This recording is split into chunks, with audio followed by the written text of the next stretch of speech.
कभी आपने सोचा है हमें जीवा के साथ साथ कान क्यों मिले?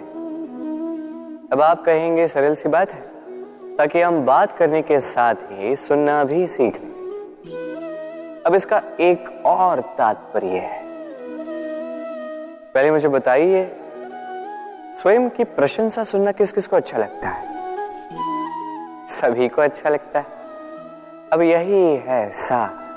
यदि इन कानों से आप स्वयं की प्रशंसा सुनना चाहते हैं तो सर्वप्रथम इस जीवा से दूसरों की प्रशंसा करना सीखें। अब प्रशंसा के विषय में एक अत्यंत महत्वपूर्ण बात आपको बता देता हूं।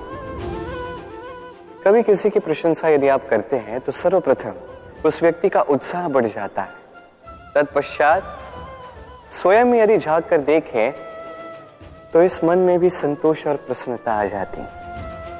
और एक बार ये मन प्रसन्नता से भर जाए, तत्पश्चात कोई प्रशंसा करे या ना करे, कोई अंतर नहीं पड़ता।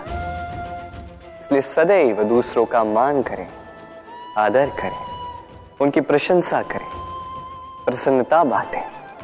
जिनमें जो भी अच्छाइयां हैं उन्हें बताएं, उन्हें स्मरण करवाएं कि वो भी अच्छे हैं। उनका उत्साह बढ़ाएं, वो जीवन में आगे बढ़ेंगे और ये जीवन आपको कभी पीछे नहीं रहने देगा। क्या आपने कभी दर्पण देखा है? क्या हम में से ऐसा कौन है जिसने दर्पण नहीं देखा? सभी ने दर्पण देखा है, दर्पण में स्वयं का प्रतिबिंब भी देखा है।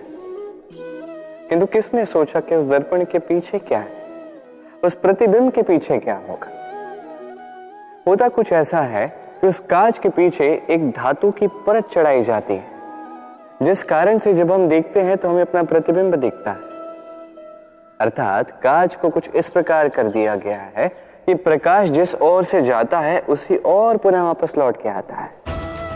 तभी वो दर्पण कहलाता है। यही है जीवन का सत्य भी।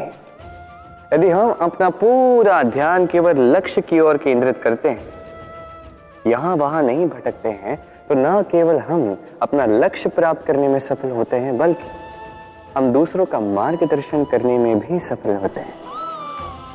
तो क्या आप बनना चाहेंगे ऐसा व्यक्तित्व? चयन आपका है।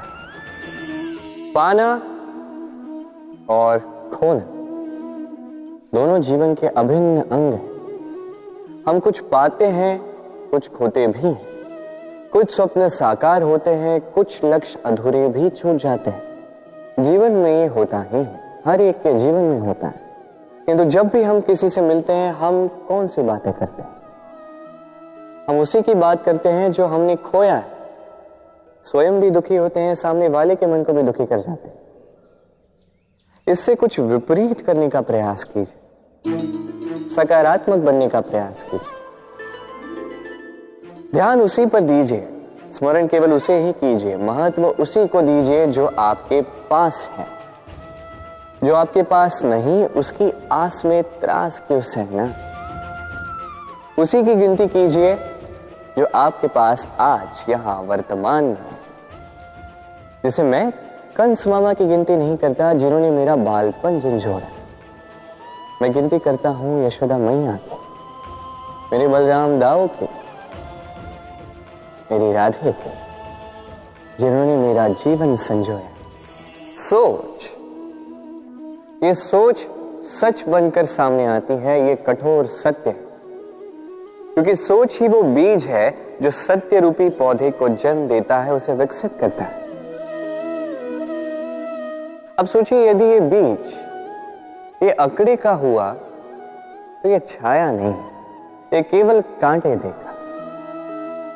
वही यदि ये बीज बरगद का होगा तो वो एक ऐसे वृक्ष में विकसित होगा जो अनेक वर्षों तक अनेक पीढ़ियों को छाया देगा, पंछियों को घर देगा। उसी प्रकार ये सोच, यदि ये सोच छोटी सोच हुई तो आपको शंकाएं ही देगी। यदि ये सोच बड़ी हुई तो आपको समाधान देगी। तो सोच समझकर अपनी ये सोच चुनिए। ये सोच आपको शंका भी दे सकती है, समाधान भी दे सकती है। क्या चुनेंगे आप, शंका या समाधान? छोटी सोच या बड़ी सोच? चयन आपका है। जीवन और मृत्यु दोनों जीवन के दो अटल सत्य। जिसने जन्म लिया है उसे मृत्यु प्राप्त होनी है, यही नियति। अब एक बात है, मृत्यु सभी को आती है, जीवन जीना सबको नहीं है। समस्त जीवन व्यतीत कर जाते हैं किंतु जीवन जी नहीं पाते, समझ ही नहीं पाते करना क्या है। जीवन जिए तो जिए कैसे? जीवन जियो तो उस दिए की भांति जो अपनी लौ से असंख्य दियों को प्रकाश देता है, जो बुझते बुझते भी अंधकार से लड़ता है। कदाचित इसीलिए जहां दिए को रखा जाता है उस स्थान को पूजा जाता है, उसे पवित्र माना जाता है। एक बात तो है, मृत्यु सभी को आनी है, चाहे मैं, चाहे आप, चाहे हर कोई एक न एक दिन संसार से जाने वाला है। किंतु आपने इस जीवन में किया क्या, ये महत्व रखता है। और जिसे जीवन जीना आ गया वो मृत्यु के पश्चात भी जीवन जीता है, वो अमर बन जाता है। कहा जाता है व्यक्ति को अपने चरण दृढ़ रखने चाहिए, कि जहां चरण होंगे उसी के अनुसार मार्ग होगा, उसी के अनुसार लक्ष्य भी होगा। किंतु क्या केवल इन चरणों पर ध्यान देना ही पर्याप्त है? नहीं, इससे कहीं अधिक महत्वपूर्ण होता है आचरण। जैसा आपका आचरण होगा उसी दिशा में आपके चरण होंगे। यदि आपका आचरण उचित हुआ, श्रेष्ठ हुआ, तो देखिए आप पर्वत के शिखर पर भी पहुंच सकते हैं। किंतु यदि ये उचित ना हुआ तो आप उसी शिखर से नीचे धरा पर भी गिर सकते हैं। हाँ, गति के लिए चरणों पर ध्यान देना अति आवश्यक है, किंतु प्रगति के लिए आचरण ही अति आवश्यक है, उसके बिना नहीं होगा। जन्म लेते ही व्यक्ति के लिए ये नाम अत्यंत महत्वपूर्ण हो जाता है। माता, पिता, पुरोहित सारे उन अक्षरों को ढूंढने लगते हैं जिससे आपका नाम आरंभ होगा। किंतु क्या केवल नाम और राशि के एक हो जाने से सब कुछ ठीक हो जाता है? कदापि नहीं, क्योंकि आपके कर्म ये महत्वपूर्ण होते हैं, अन्य कुछ भी नहीं। देखिए, नियति भी आपके कर्मों के अनुसार ही आपका भविष्य नियत करती है।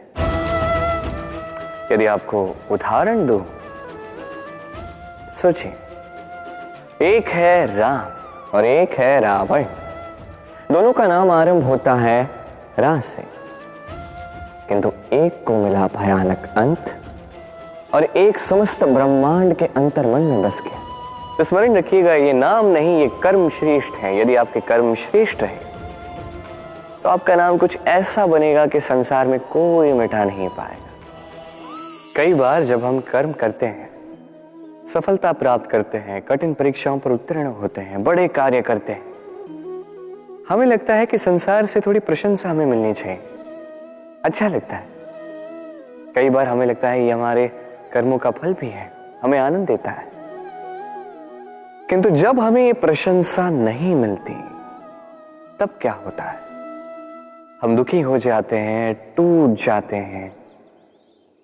ऐसा लगता है किसी को हमारी चिंता ही नहीं है, ऐसा लगता है हमारे आनंद में किसी और को आनंद मिलता ही नहीं है। अनेक विचार आते हैं। किंतु मैं आपसे एक प्रश्न पूछता हूं, अब जो भी कार्य करते हैं, जो भी कर्म करते हैं, क्या केवल प्रशंसा के लिए करते हैं? यदि ऐसा है तो इस विचार को यहीं त्याग दीजिए, क्योंकि ये प्रकृति ये हमें कुछ और सिखाती है।